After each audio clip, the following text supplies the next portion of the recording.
Rebonjour. Ah, en parlant de Macron et du macronisme, parce que ça prend beaucoup de place dans, dans sa valse de jouer aux relations internationales et d'intervenir surtout dans le dossier libanais et à travers le dossier libanais vers les pays du Golfe qui l'intéressent de très près. Et on a déjà évoqué cela, mais je ne vais pas me répéter là-dessus. Aujourd'hui, je vais aborder quelque chose de plus précis, qui est en rapport avec la structure interne de la France et de son intelligentsia. Et c'est très lié à ce que j'appelle moi actuellement l'équipe actuelle, qui est à majorité le produit de cette conjoncture française. Essentiellement, ce qui m'intéresse dans tout ça, c'est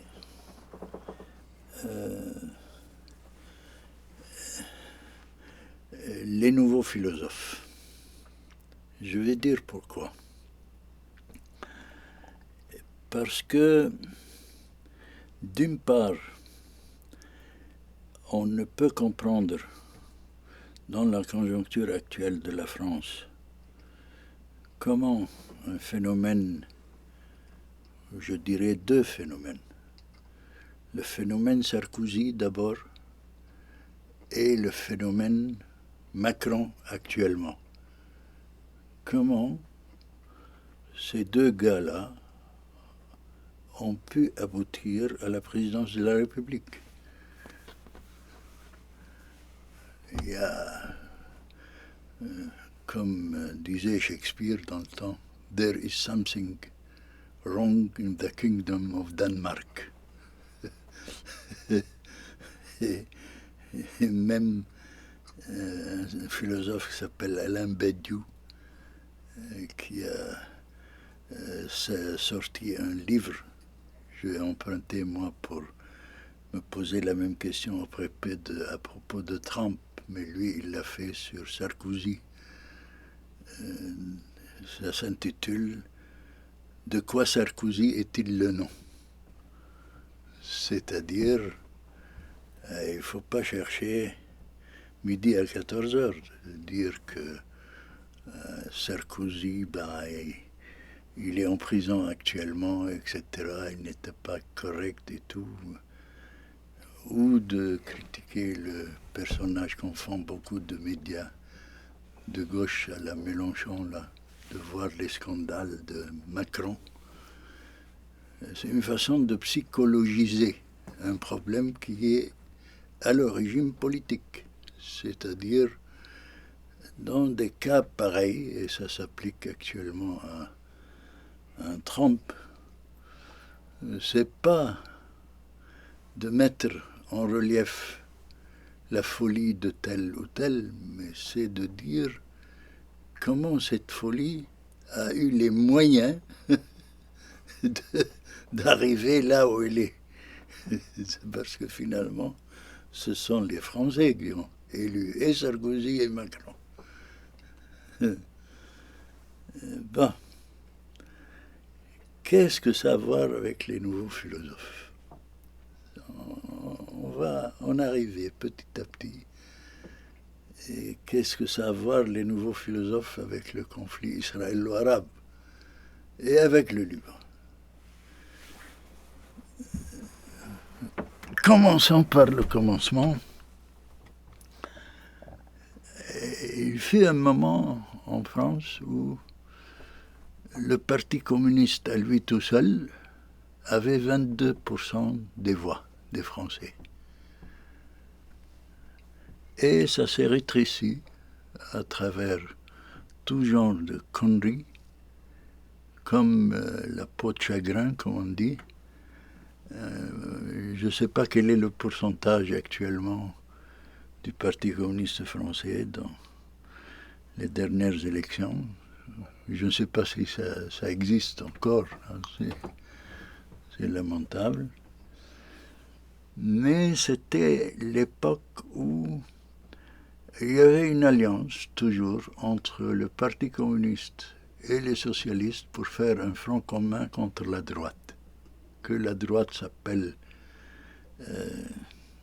gaulliste ou s'appelle Valéry Giscard d'Estaing ou peu importe. Mais lorsque la gauche l'emportait, c'est les socialistes qui gouvernaient et qui trompaient après ou trahissaient les communistes, les foutaient dehors. Ça, c'était à répétition. Bref, lorsqu'on parle des nouveaux philosophes, on parle d'une nouvelle conjoncture qui commence avec mai 68 et qui a donné ou qui a vu naître des noms qu'on ne connaissait pas avant dans la conjoncture intellectuelle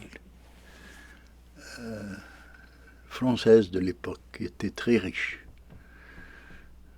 Pas nécessairement à gauche au sens du Parti communiste, parce que la gauche, c'est élastique, c'est un terme général pour désigner tout un tas de tendances qu'on pouvait mettre sous cette catégorie.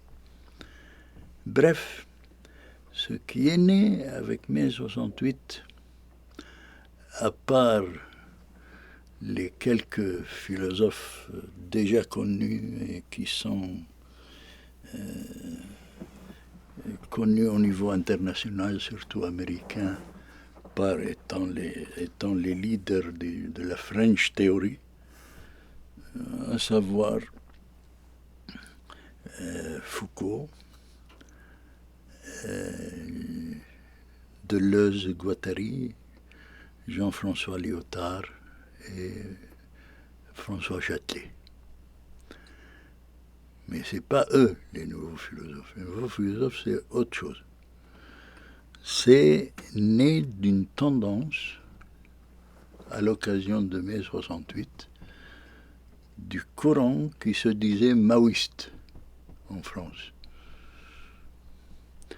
et qui se distinguait d'une part des pro-chinois qui, eux, répétaient le discours de Pékin Information, comme le Parti communiste répétait les slogans de l'ex-Union soviétique. Mais c'est eux qui se réclamaient de la pensée de Mao Tse-tung. Pensée philosophique et politique. Et qui, dans le conflit entre soviétiques et chinois, prenait la partie pour la Chine contre les nouveaux tsars. Bref, c'est-à-dire les soviétiques de l'époque. Parmi de cette tendance est né, si vous voulez, quelques noms qui jouaient un rôle auprès du mouvement étudiant de l'époque. Notamment, on a beaucoup entendu parler de Cohn-Bendit, on a entendu parler de Pierre Victor, de la gauche prolétarienne, des gens qui disaient que le Parti communiste français n'est pas assez révolutionnaire à notre goût. C'est un parti à la rigueur réformiste, surtout qui s'est opposé au mouvement de mai 68. Il vaut mieux, dans ce cas, former un nouveau parti révolutionnaire. se réclamant du maoïsme. Et il y a eu, dans cette tentative, une nouvelle organisation qui s'appelait la gauche prolétarienne, dont le leader, ou le théoricien, était Pierre Victor. Son pseudonyme, un certain Lévy, je ne sais pas quoi, là, et qui est juif d'origine, comme la majorité des nouveaux philosophes, là, et qui était plus palestinien que les Palestiniens. C'est-à-dire, il portait le koufia, tout le folklore de l'époque, et il voulait libérer la Palestine. Je l'ai croisé à la librairie Palestine à l'époque, et ils étaient plus à gauche que moi, là. Et tout d'un coup, un an ou 2 ans après, mai 68, lorsque les jeux ont été calmés, on les retrouve dans des rassemblements sionistes. Les mêmes.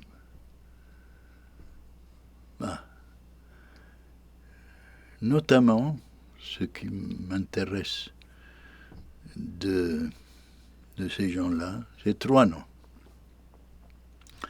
Pierre Victor, le leader de la gauche prolétarienne, et celui qui a accompagné Sartre à la fin de sa vie dans sa cécité.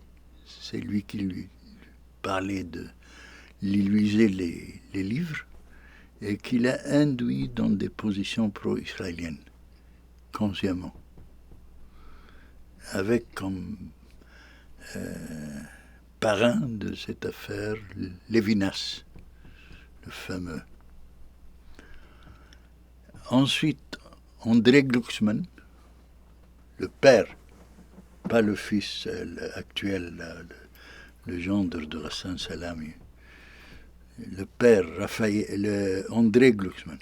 Le fils s'appelle Raphaël actuellement, et qui attend son tour pour servir de socialiste de service auprès de Macron pour gouverner, au même titre que François Hollande, ayant tous les deux un ennemi commun qui s'appelle Mélenchon.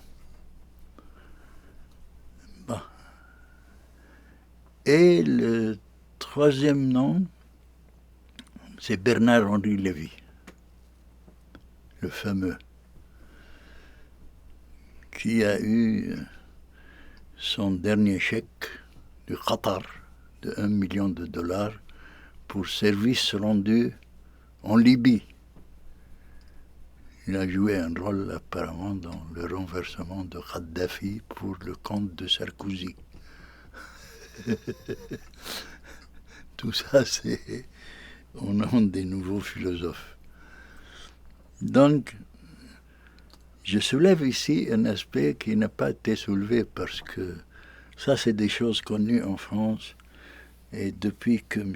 Deleuze s'est fâché de ces gens-là, et il a sorti en 1977 le fameux article sur les nouveaux philosophes, où il est traité de les philosophes de la nullité, mais il restait dans sa critique au niveau conceptuel.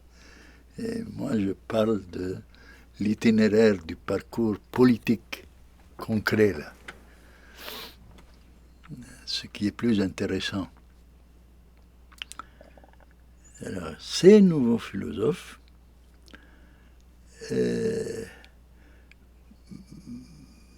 Glucksmann, il est décédé maintenant, on ne va pas taper sur lui après coup. Mais il a eu le temps de commettre quelques livres contradictoires, c'est-à-dire entre son livre qui a fait sa renommée comme théoricien, Le discours de la guerre, une lecture de Clausewitz de l'époque, et la cuisinière et mangeur d'hommes ou maître penseur, etc.,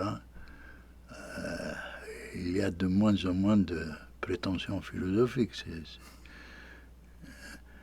Et Bernard Lévy, surtout avec son Testament de Dieu et à barbarie à visage humain, où il s'est permis de s'attaquer au couple Deleuze-Guattari, d'où la riposte de Deleuze à l'époque contre les nouveaux philosophes. Bref.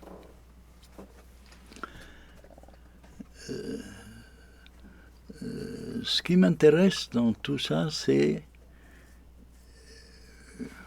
puisque tout ça c'est de l'histoire ancienne, c'est justement le rôle joué par Raphaël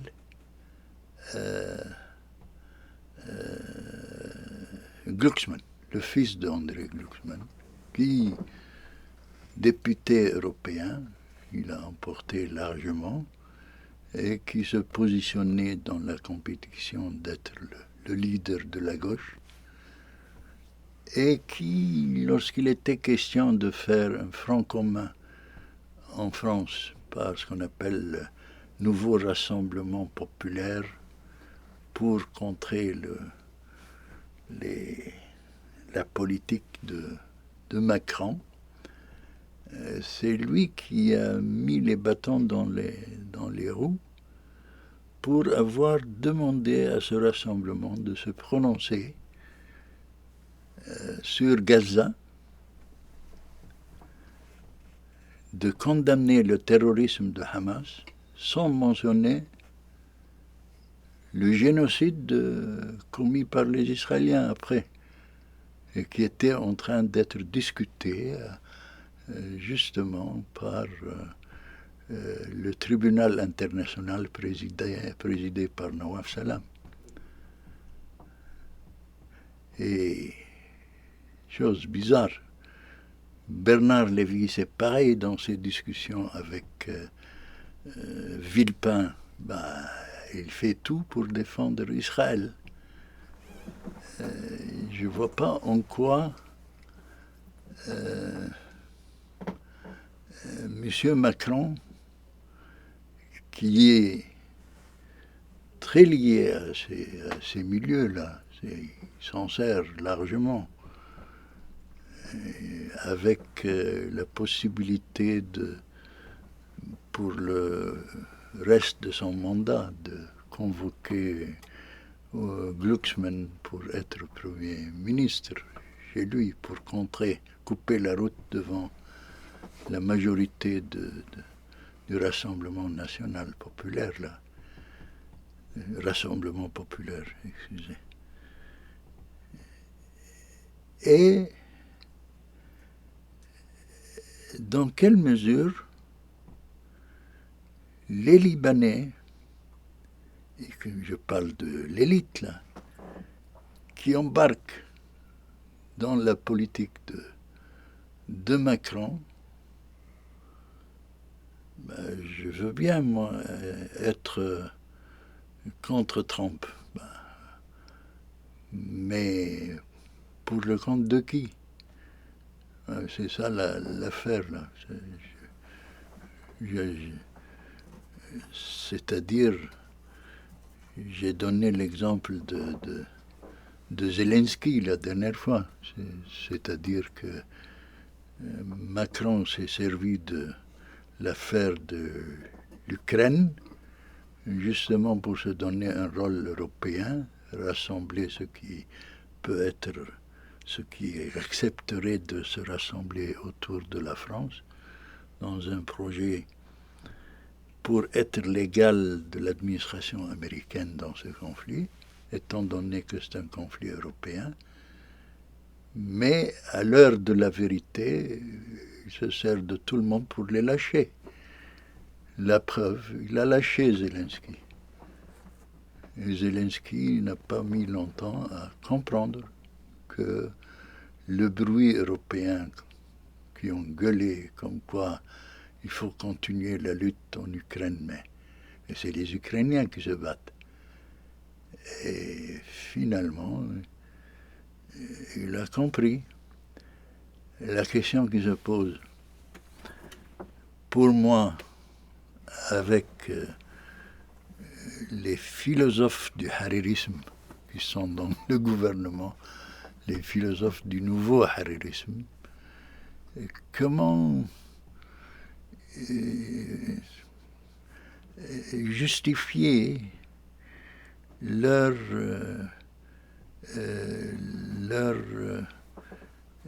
mise sur le rôle de Macron au cas où ils sont mal pris entre Netanyahou et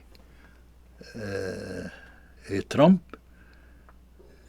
d'une part et l'Iran d'autre part. Est-ce que c'est une bonne mise de suivre la politique de Macron?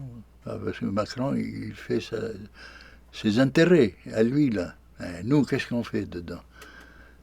Il a déjà fait le coup, là, avec nos amis syriens.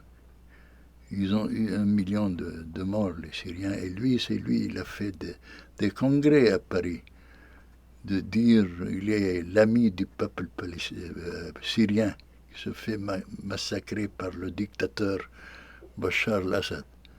Et lorsque ça a mal tourné en Syrie et Poutine a tenu la situation, il a lâché l'amitié avec les révolutionnaires syriens pour aller chercher des contrats auprès de Poutine, en disant à l'époque, c'est vrai que Bachar al-Assad est l'ennemi de son peuple, mais il n'est pas l'ennemi de la France. Ça, c'est facile à dire. Je m'arrête.